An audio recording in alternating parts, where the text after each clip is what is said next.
সকলকে মাতৃভাষা দিবসের শুভেচ্ছা। আমার মা আমাকে বাংলায় কথা বলতে শিখিয়েছে, তাই আমার মাতৃভাষা বাংলা। কিন্তু যারা গরুকে মা বলে, গরুকে গোমাতা বলে, তাদের মাতৃভাষা কি?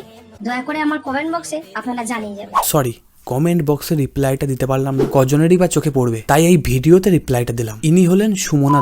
ইনি জানতে চাইছেন যারা গরুকে গোমাতা বলে তাদের ভাষা কি। গোমাতার বিষয়টা আগে বলি, তারপর ভাষাটা অটোমেটিক্যালি তোমার মাথার মধ্যে ইনস্টল হয়ে যাবে। ভিডিওটা শুরু করার আগে একটা কথা বলতে চাই, এই ভিডিওটা অন্য কোনো ধর্মকে আঘাত বা ছোট করার জন্য না। আমি সকল প্রকার ধর্মকে সম্মান করি এবং করব। এই ভিডিওটা হলো হিন্দু ধর্মে থাকা কিছু শুয়োপোকাদের জন্য। তো চলো ভিডিওটা শুরু করা যাক।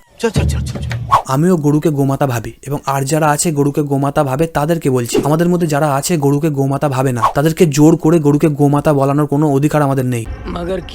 বিষয়টা খুলে বলছি। দেখো, আমরা জন্মাবার পর প্রথম 6 মাস থেকে 1 বছর পর্যন্ত মাতৃদুগ্ধ গ্রহণ করি। তারপর একটু বড় হলে আমরা যে দুধ খাই সেটা হলো গরুর দুধ, এবং মৃত্যুর আগে পর্যন্ত গরুর দুধ, ছানা, ঘি, পনির চলতেই থাকে। সেই জন্যই গরুকে আমরা গোমাতা বলি। এবার যদি কেউ কুকুর বা শুয়োরের দুধ খেয়ে বড় হয়, তাহলে সে গরুকে গোমাতা বলবে কোন দুঃখে?